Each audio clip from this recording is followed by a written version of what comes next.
कि काश मैं उसे बता पाती कि मैं जानती हूँ कि वो मुझसे कितना प्यार करता है। काश मैं उसे बता पाती कि मुझे उस प्यार की कितनी जरूरत है।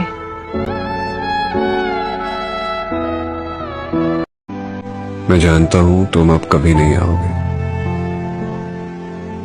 न दोबारा कभी दिखाई दोगे, न मुझको कभी आवाज दोगे। मैं तुम्हारी बातों को याद करता रहूंगा, तुम्हारी यादों को याद कर मुस्कुराऊंगा। अपनी बातों में हमेशा तुम्हारा जिक्र करूंगा। सुनो, मैं जीवन भर तुमसे प्रेम करता रहूंगा।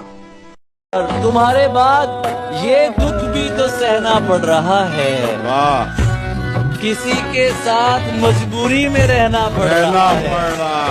वाह वाह वाह भाई। मुझे बातें नहीं तेरी मोहब्बत चाहिए थी।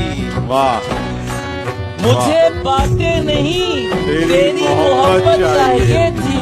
मुझे अफसोस है ये मुझको कहना पड़ रहा है। वाह।